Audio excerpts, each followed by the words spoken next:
오늘 우리가 함께 들여다볼 이야기는 바로 가나입니다. 지금 가나는 정말 심각한 주택 부족 문제를 겪고 있는데요. 이 문제를 해결하기 위한 가나의 아주 야심찬 계획, 그리고 여기에 한국과의 파트너십이 더해졌을 때 어떤 놀라운 일들이 벌어질 수 있을지 지금부터 같이 한번 깊게 파고들어 보겠습니다. 자, 이 숫자부터 한번 보시죠. 180만. 이게 바로 지금 가나의 상황을 가장 잘 보여주는 숫자입니다.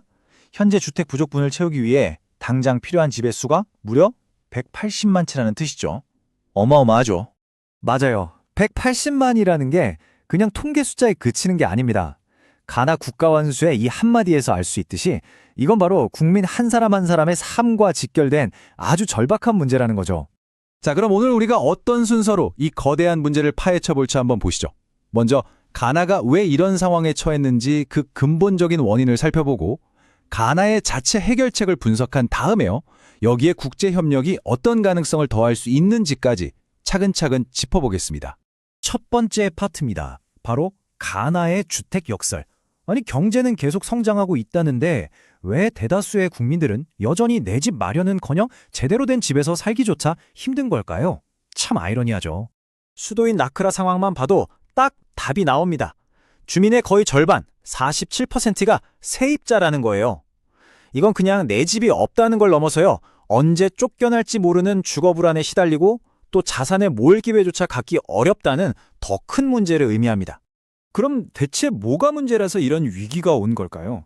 사실 이 문제는요, 생각보다 훨씬 복잡하고 또 가나 사회 깊숙이 뿌리내리고 있습니다. 그러니까 평범한 가정이 내 집을 가지려고 하면 넘어야 할 산이 너무 많은 거예요. 일단 집 지을 땅 구하는 것부터가 보통 일이 아니고요. 은행에서 돈 빌리기는 하늘의 별따기죠. 거기다 건축 자재값은 계속 오르기만 하고요. 정말 첩첩산중입니다. 자, 이 슬라이드가 문제의 핵심을 아주 잘 보여주는데요. 가나 땅의 무려 80%가 국가 소유가 아니라 각 지역의 부족이나 시족 같은 전통적인 기관이 관리하는 관습 토지라는 겁니다. 이러다 보니까 대규모로 주택을 짓고 싶어도 그 절차가 엄청나게 복잡하고 시간도 오래 걸리는 거죠. 이게 근본적인 원인 중 하나예요. 그럼 가나 정부는 그냥 손 놓고만 있었을까요? 당연히 아니죠. 이 복잡한 문제를 풀기 위해 아주 야심찬 국가주택 프로그램을 꺼내들었습니다. 한번 보시죠. 이 나의 집, 나의 평화 계획의 핵심은 이거예요. 정부가 가장 비싼 땅이랑 도로, 수도 같은 기본 인프라를 직접 제공해서 집값의 거품을 쫙 빼는 겁니다. 이렇게 해서 주택 비용을 최대 40%까지 낮추면 민간 건설사들도 훨씬 저렴하게 집을 공급할 수 있게 되는 거죠. 아주 똑똑한 전략이죠. 그래서 이미 구체적인 프로젝트들이 시작됐습니다. 포코아스의 아마사만 지역의 8,000세대, 데데수아의 6,000세대. 특히 여기서 눈에 띄는 건 나라를 위해 일하는 공무원들의 주거 안정부터 챙기겠다는 거예요. 이게 국가 운영의 안정성에도 아주 중요하니까요. 물론 가나 혼자서 이 모든 걸 해내기란 쉽지 않겠죠. 이 거대한 계획에 속도를 붙이려면 강력한 외부의 도움이 필요한데요. 바로 이 지점에서 공적 개발 원조, 우리가 흔히 ODA라고 부르는 국제 파트너십이 아주 중요한 역할을 하게 됩니다. 자, 그럼 질문을 던져보죠. 가나가 자체 전략에 어떻게 하면 더 빠르고 효과적으로 속도를 붙일 수 있을까요? 그 방법은 뭘까요? 바로 여기에 그 해답의 실마리가 있습니다. 놀랍게도 한국은 이미 지식 공유 사업 KSP를 통해서 가나의 수도 아크라의 스마트시티 기술과 노하우를 전수하고 있어요. 이미 도시계획 분야에서 성공적으로 검증된 이 협력 모델을 이제 주택 건설 분야로 확장하면 되는 거죠.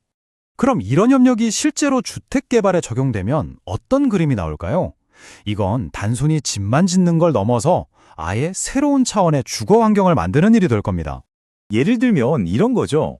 단지 안에 있는 벤치가 그냥 앉는 기능만 있는 게 아니라 와이파이도 터지고 휴대폰 충전도 되는 스마트 벤치인 거예요.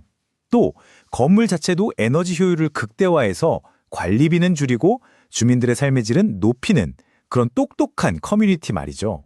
한 걸음 더 나아가서 커뮤니티 센터 같은 곳에는 이런 인터랙티브 기술을 도입해서 주민들이 함께 소통하고 즐기면서 공동체 의식을 키울 수 있는 그런 역동적인 공간을 만들어낼 수도 있습니다. 자, 그럼 성공적인 ODA 주택 프로젝트가 되려면 뭐가 필요할까요?